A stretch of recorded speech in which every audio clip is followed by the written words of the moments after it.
Mas hoje eu também trago aqui, senador Mozarildo Cavalcante, um anúncio, ou pelo menos a confirmação, de uma iniciativa que o governo está fazendo, e trata do Ministério das Cidades, comandada pelo deputado Aguinaldo Ribeiro, do meu partido, que é o Programa de Aceleração do Crescimento em relação à fase, o PAC 2, um investimento que chega em boa hora para as cidades, para investir em obras na área urbana, em melhorias na área de saneamento e pavimentação.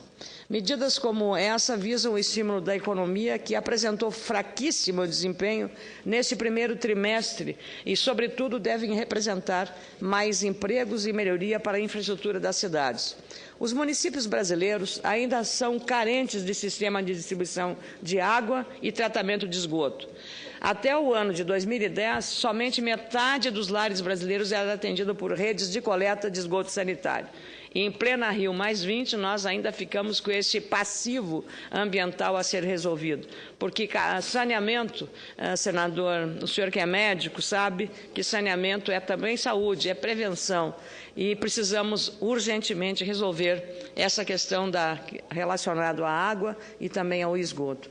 No meu estado, o Rio Grande do Sul, aparece num estudo nacional de saneamento básico do IBGE entre os 10 estados brasileiros com o pior tratamento de esgoto nos municípios. É inacreditável. Dizem que é o Sul maravilha, mas com esse dado mostra que não confere com a realidade essa informação. Apenas 15, ou seja, 1% das cidades gaúchas contavam com o serviço de saneamento até 2010, data da última pesquisa do IBGE.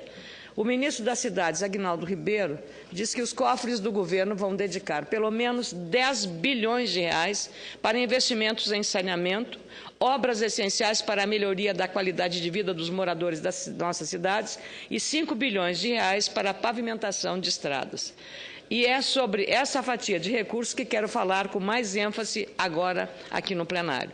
Obras que melhorem a qualidade das estradas, principais ou secundárias, são muito importantes nesse momento para o nosso país. Aumentamos a produção de grãos no interior agrícola e precisamos de melhores estradas para escoar as safras. Além disso, o aumento do consumo registrado nos últimos anos dá melhores condições de vida às famílias brasileiras que viajam mais e a infraestrutura das cidades precisa acompanhar esta evolução. Os recursos do Tesouro Nacional estarão à disposição de qualquer município. Portanto, cabe aos prefeitos buscar as informações junto ao Ministério das Cidades e procurar atender às exigências na documentação e nos projetos. Experiências anteriores nos ensinaram que a falta de informação e preparação de projetos é um dos maiores entraves para a aprovação e inclusão dos municípios nesse tipo de programa. Em maio do ano passado, a Assembleia Legislativa do meu estado, Rio Grande do Sul, realizou o seminário Os Municípios Gaúchos e o PAC do Saneamento Ambiental. Estive presente naquele encontro, junto com o deputado Ronaldo Zucchi, do PT, que também, junto comigo, trabalhamos no Ministério das Cidades para promover aquele debate, que foi uma experiência única na transmissão das informações relatadas pelo secretário de Saneamento, Leodegar Tiscoski. Eu testemunhei prefeitos e técnicos municipais acompanhando apresentações que pudessem aproveitar os recursos e estavam disponíveis na primeira fase do PAC do Saneamento Ambiental, que recebeu inscrições no ano passado. O objetivo principal daquele seminário foi o de fornecer capacitação e conhecimento sobre a formatação de projetos e dos trâmites necessários para a obtenção dos recursos. Os municípios brasileiros, gaúchos ou de outros estados, possuem dificuldades históricas na elaboração de projetos e superação de trâmites burocráticos. Tais dificuldades foram evidenciadas pelos cortes dos restos a pagar dos anos de 2007, 2008 e 2009. Muitos dos municípios, inclusive na sua Roraima, senador Mozarildo, que sofrem com os cortes, chegaram a essa situação por não ter conseguido concluir projetos e iniciar obras em decorrência dessas dificuldades e desses cortes, os famosos restos a pagar. Recursos existem desde que existam também bons projetos. E é o que o governo não cansa de repetir quando batemos as portas dos gabinetes aqui em Brasília pedindo o atendimento de projetos dos prefeitos municipais. E esse não é um problema só das prefeituras, pois muitos dos investimentos do nosso país esbarram na baixa qualidade dos projetos apresentados e acabam não saindo do papel. O caminho para chegar a essa fase de aplicação dos recursos é longo, mas precisa ser superado. O secretário nacional de saneamento do Ministério das Cidades, Leodegar Tiscoski, que foi deputado federal por Santa Catarina, ressalta que até 2014, os municípios que não tiverem, por exemplo, os projetos e o plano de saneamento elaborado, não poderão receber mais recursos do governo federal para essas obras. Muitos municípios que se inscreveram em 2010 e preencheram as exigências do governo para o recebimento das verbas do PAC 1 estão sendo chamados agora. O secretário nacional de Transporte e da Mobilidade Urbana do Ministério das Cidades, Júlio Eduardo dos Santos, anunciou a autorização de gastos em pavimentação para inúmeros municípios brasileiros. Entre essas cidades contempladas estão 21 municípios gaúchos, entre os quais Cerro Largo, Farroupilha, Porto Xavier e Tapera. Antes de receberem esses recursos, as prefeituras terão de começar a demarcação de terras, iniciando a obra, e contar com o envio posterior dos recursos de uma parceria entre prefeitura e governo federal. Essa parceria precisa funcionar. E aqui falo de um problema que se arrasta desde o ano passado e que já rendeu várias reuniões, audiências, minha e de outros parlamentares, entre os quais o senador Delcídio Amaral, do PT do Mato Grosso do Sul, na Esplanada dos Ministérios, mais precisamente com representantes dos Ministérios das Cidades, Secretaria do Tesouro Nacional, Casa Civil e Articulação Política do Governo. Desde junho de 2011, 42 municípios do Rio Grande do Sul, Rio de Janeiro, Mato Grosso do Sul e Santa Catarina esperam a liberação de 1,1 bilhão de reais para a implantação de sistemas de infraestrutura do transporte coletivo urbano e mobilidade urbana. Tudo o que precisamos, inclusive pensando na Copa de 2014. Os municípios foram contemplados no programa Pró-Transporte do Ministério das Cidades, que naquele ano ainda não fazia parte do programa de aceleração do crescimento. O prazo para repasse dos valores já teve várias prorrogações e parece finalmente encerrar no próximo dia 30, agora de junho. Esse impasse, senhor presidente, tem provocado inúmeros problemas às prefeituras. O programa para o transporte, ou Pró-Transporte, é exatamente uma alternativa extremamente importante para os municípios. O mais grave é que ele foi lançado, divulgado o edital, os municípios fizeram o dever de casa, contrataram as consultorias técnicas, os projetos foram aprovados e submetidos à apreciação das respectivas câmaras de vereadores, houve discussão e audiência pública nas comunidades e até este momento nenhum desses programas de financiamento, não é recurso do orçamento, foi aprovado. Imagine a situação que fica o município perante a comunidade, especialmente agora. O impasse se deu porque, segundo informações que recebemos, não houve comunicação do Ministério das Cidades, que é o agente promotor do processo, com o Ministério do Planejamento e com o Ministério da Área Econômica, nem a interação com as áreas de execução orçamentária para um programa de tal envergadura.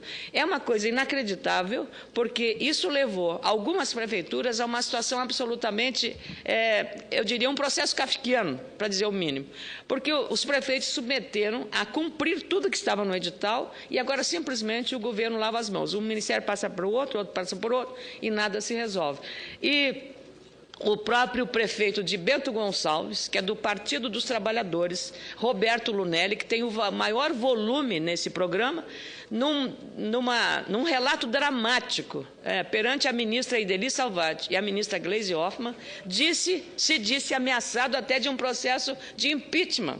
Exatamente por ele ter cumprido tudo e não ter como explicar agora, ter gasto o recurso da comunidade para cumprir uma exigência prevista no edital e isso não valer nada, porque o programa não existe, o chamado Pró-Transporte.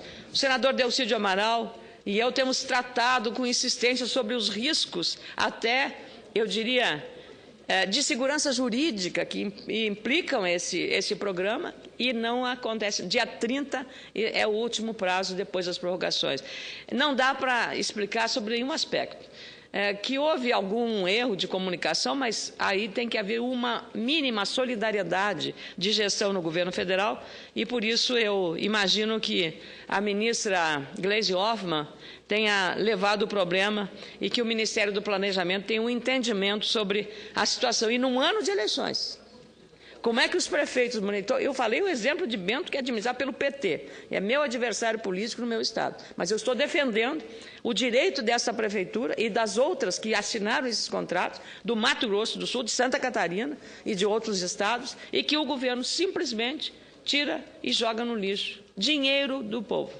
Por isso que quando a gente fala, não é o problema no Brasil de falta de recursos, é o problema de qualidade, responsabilidade e segurança na gestão.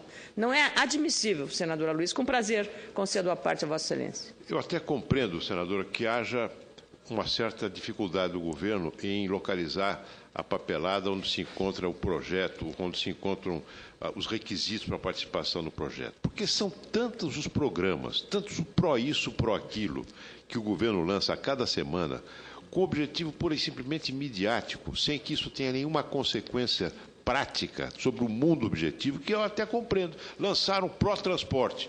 Onde é que está o pró-transporte? Ninguém sabe. Porque foi lançado assim. Não é? Enquanto isso, rapidissimamente, o governo baixa a medida provisória, diminuindo o imposto de automóveis para esvaziar os pátios das montadoras. Realmente é uma inacreditável distorção do que deveria ser feito, e o pró-transporte para melhorar o transporte coletivo, que é para a sociedade, que é o atendimento maior, e lhe agradeço muito, de novo, a oportuna parte para ilustrar ainda mais o problema e o drama que estão vivendo essas prefeituras municipais. Nós estamos num verdadeiro e único impasse, as prefeituras, ou seja, os prefeitos se comprometeram, as lideranças anunciaram as melhorias, tudo foi muito divulgado, muita propaganda, e a situação agora ficou, de fato, insustentável. Sabemos que os investimentos na mobilidade urbana produzem melhorias na qualidade de vida e inclusão social para as populações dos municípios, e isso é importante para que esse programa tenha continuidade. No Rio Grande do Sul, 13 municípios, com prefeitos dos mais diferentes partidos, foram contemplados nesse programa Pró-Transporte e aguardam a liberação de uma verba total de 326,4 milhões de reais. As obras de mobilidade urbana escolhidas junto à população ou por ela poderão beneficiar cerca de 1,3 milhão de habitantes no meu estado. O município de Bento Gonçalves, cerca de 113 milhões de reais foram solicitados. Eu acabei de falar até no prefeito dessa cidade, o prefeito Roberto Lunelli.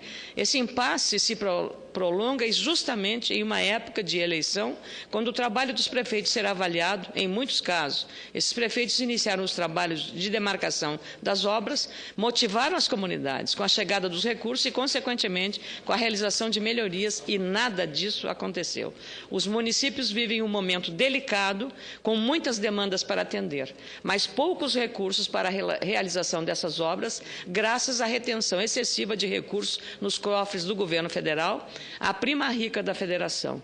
Em resumo, os prefeitos colocam todas as fichas nesse tipo de programa, o pró-transporte, para conseguir realizar parte das promessas feitas aos eleitores e à comunidade. Mas sem liberação dos recursos, realmente nada será atendido. E há o descrédito, inclusive, sobre a classe política e sobre o governo. O desequilíbrio na distribuição dos recursos, especialmente depois que essas verbas já foram prometidas e comprometidas, representa um problema muito sério. Os prefeitos não têm segurança financeira, política e jurídica para promover melhorias. Portanto, esse assunto deveria ser examinado com cautela e cuidado sobre todos os aspectos, para não aumentar o endividamento dos municípios e para que aquilo que a comunidade discutiu e aprovou tenha um final adequado e positivo a essa demanda municipalista. Acredito na capacidade de negociação e compreensão das ministras Ideli Salvati, Gleisi Hoffmann e Miriam Belchior, que já nos receberam inúmeras vezes para tratar desse assunto, e de outros que representam a saúde financeira e política dos nossos empobrecidos municípios. Ainda esperamos uma decisão do governo federal favorável a esse processo, mas o prazo está esgotando. É dia 30 de junho. Caso contrário, tudo estará perdido, inclusive aquele dinheiro para realizar e contratar a área técnica. A liberação dos novos recursos previstos pelo Ministério das Cidades, como faz o ministro Aguinaldo Ribeiro hoje, é muito bem-vinda, não resta dúvida. Fica o alerta para que esses programas, que representam incontestável melhoria de vida para milhares de famílias que vivem nos municípios, gaúchas, mineiras, paranaenses, paulistas, roraimenses, meu caro senador Mozarildo, não sejam interrompidos, não caiam no impasse com atraso na liberação de verbas federais. Os municípios brasileiros são as veias do nosso país, como se estivéssemos imaginando um corpo humano, onde as pessoas vivem e recorrem às lideranças para resolver os problemas do dia a dia. Sem a injeção dos recursos, as cidades não crescem e o Brasil sofre as consequências. Muito obrigada, senhor presidente.